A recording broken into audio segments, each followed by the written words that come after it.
Salam sejahtera, terima kasih karena bersama dengan saya di Nazlin Unity Channel. Ini pengakuan terkini Muhyiddin Yassin berkait dengan pengambilan tanah secara paksa di Kampung Sungai Baru. Muhyiddin Yassin akhirnya tampil membuat kenyataan dan pengakuan yang mengejutkan seluruh Malaysia. Baru-baru ini kita semua tahu bahwa satu isu yang paling kelakar berlaku. 23 ahli Parlimen Perikatan Nasional buat kelakar apabila cuba menunggang dan cuba menjadi terpaling hero di dalam kes pengambilan tanah di Kampung Sungai Baru. Mereka datang seakan-akan cuba mau menyelesaikan masalah itu, tetapi rupa-rupanya mereka hanya mau mendapatkan penjelasan. Dan yang berlaku sebaliknya. Bukan mereka mendapat penjelasan, tetapi kena penampar padu maut pula oleh penduduk di sana. Dalam kenyataan oleh wakil penduduk Kampung Baru itu, pengerusi jawatan kuasa sementara penduduk iaitu Zainab alias mendakwa beberapa bekas menteri dan wakil rakyat terdahulu menyebelahi pemaju. Ini termasuk Anwar Musa, Sahidan Kasim serta ahli Parlimen Titiwangsa ketika itu, Rin Harun. Ini membuatkan Zainab alias kata dia marah dengan tindakan itu. Kata beliau, saya sedih. Kami dah bagi tempo berapa lama. Tiada siapa wakil rakyat pun jumpa kami yang sedih. YB Rina Harun pun boleh sokong dengan pemaju. Tanah kami dia sokong, pemaju saya marah, kata beliau. Saya sebut satu lagi nama, Menteri Wilayah Persekutuan ketika itu, Anwar Musa. Selepas itu, jumpa Sahidan Kasim, katanya. Saya sendiri secara peribadi rasa kita perlukan penjelasan terhadap perkara-perkara tersebut. Apa yang berlaku pada tempoh tersebut perlu penjelasan lanjut, katanya kepada Malaysia Kini. Ahli Parlimen Kubang Krian antara 23 ahli Parlimen Wakil Rakyat Pembangkang yang hadir mendengar taklimat yang disampaikan penduduk kampung berkenan yang terkesan dengan projek pembangunan di kawasan itu semalam. Ini yang kata seorang netizen, sendiri yang robohkan rumah itu, sendiri datang kononnya meraih simpati nak menjadi terpaling hero. Ini paling kelakar sekali. Namun demikian, dalam satu kenyataan terkini Muhyiddin Yassin, beliau menyatakan bahawa saya telah ditohmah bertanggungjawab membuat keputusan pengambilan tanah Kampung Sungai Baru. Keputusan pengambilan tanah tersebut yang dibuat di bawah Akta Pengambilan Tanah 1960 tidak melibatkan saya sebagai Perdana Menteri pada ketika itu, katanya. Sebaliknya, ia melalui proses di bawah Akta Pengambilan Tanah 1960 di mana keputusan mengenainya dibuat oleh pihak berkuasa tanah wilayah persekutuan. Jika pengambilan tanah tersebut tidak dibuat mengikut lunas undang-undang, mahkamah boleh menentukan hak-hak pihak yang terjejas. Itu pengakuan dan penjelasan daripada Muhyiddin Yassin dalam isu ini hari itu. Dan akhirnya seorang blogger, Najib Bakar, tampil memberikan penjelasan yang lebih menarik. Tan Sri Muhyiddin Yassin buat kenyataan media menafikan beliau bertanggungjawab dalam isu pengambilan tanah Kampung Sungai Baru. Dari maklumat penduduk di sana seperti dalam laporan berita, mereka menamakan 3 orang yang menyebelahi pemaju. Bekas ahli Parlimen Titiwangsa, Rin Harun, 2 orang menteri wilayah, Anwar Musa dan Sahidan Kasim. Muhyiddin berkata sebagai Perdana Menteri, keputusan pengambilan tanah itu tidak melibatkannya. Keputusan dibuat oleh pihak berkuasa tanah wilayah persekutuan. Tapi, semestinya Menteri Wilayah yang kena sign. Dan kemudian Menteri Wilayah perlu memaklumkan kepada jemaah menteri diangkat sebagai nota JM.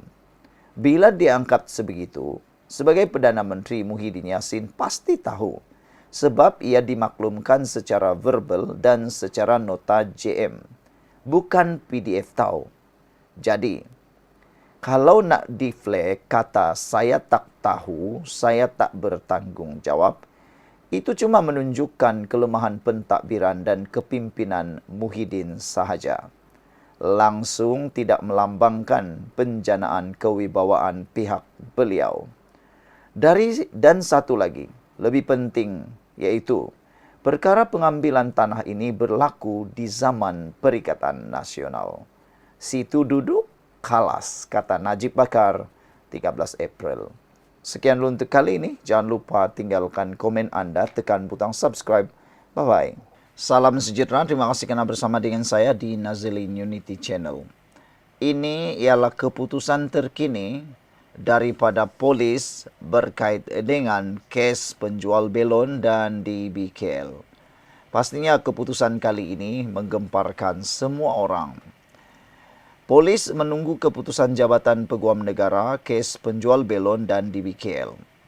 Baru-baru ini yang paling menarik perhatian kita ialah tularnya satu video yang menganalisis perbualan Abang Belon dan geng-geng backupnya. Dalam video itu kelihatan beberapa pempengaruh politik, beberapa orang peguam, seorang peguam dan juga seorang doktor yang cuba backup, cuba mempertahankan Abang Belon. Tetapi yang menjadi penelitian netizen ialah beberapa pergerakan anggota tubuh badan Abang Belon yang meragukan. Kata netizen, kalau betul-betul dia mengalami masalah tulang belakang yang dikatakan oleh doktor swasta tersebut berpotensi atau berkemungkinan boleh menyebabkan kelumpuhan kekal, kata mereka mustahil Abang Belon boleh bergerak sesuka hati. Tapi dalam video itu entahlah Abang Belon tanpa sengajakah ataupun secara sengajakah atau tanpa sedarkah dia sampai terbaring-baring menggayakan aksi beliau kononnya bergelut dengan penguat kuasa di BKL. Akhirnya netizen menularkan video itu yang mana memalukan diri sendiri Abang Belon. Begitu juga dengan doktor yang bersama dengan Abang Belon. Kata mereka, kalau betullah dia cedera, kenapa sampai boleh bergolek-golek pula seperti itu? Ada pula netizen yang sampai memberikan bukti.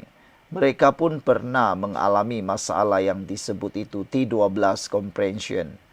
Kata mereka, kalau betullah itu yang berlaku, kata mereka, tak mungkinlah Abang Belon boleh melakukan aksi baring tiarap-tiarap itu, kata mereka. Karena ada juga yang memberikan testimoni, netizen kata sedangkan retak tulang rusuk pun sakitnya tahap gaban. Jangankan nak baring, batuk pun katanya boleh menyebabkan kesakitan yang luar biasa.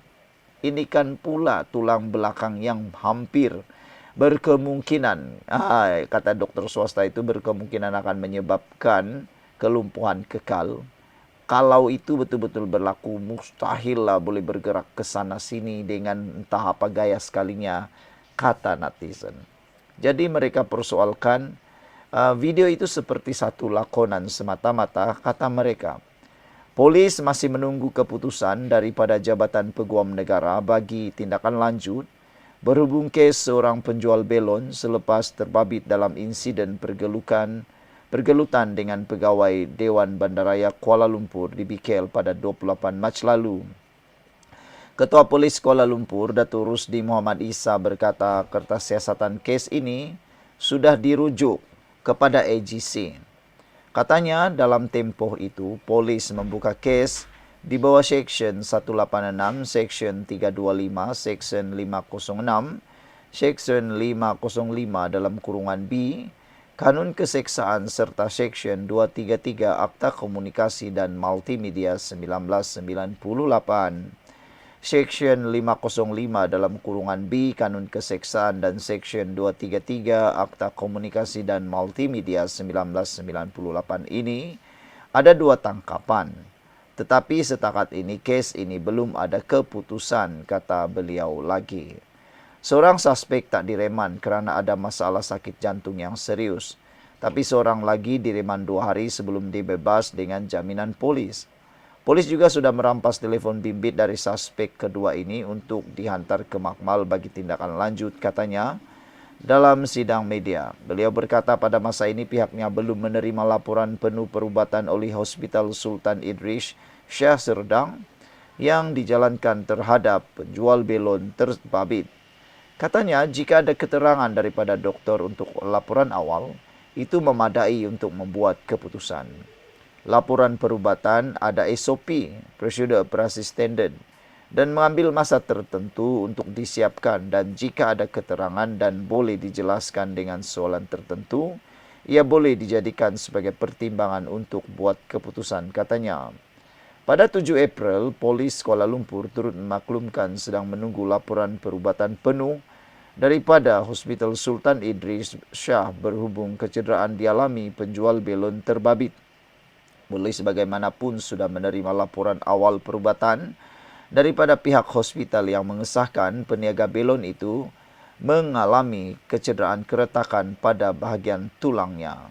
Sebelum itu, satu hantaran turut dikesan di laman Facebook membabitkan tangkap layar perbualan kumpulan WhatsApp yang mengandungi ugutan dan hasutan terhadap penguat kuasa DBKL. Sekian untuk kali ini, jangan lupa tinggalkan komen Anda.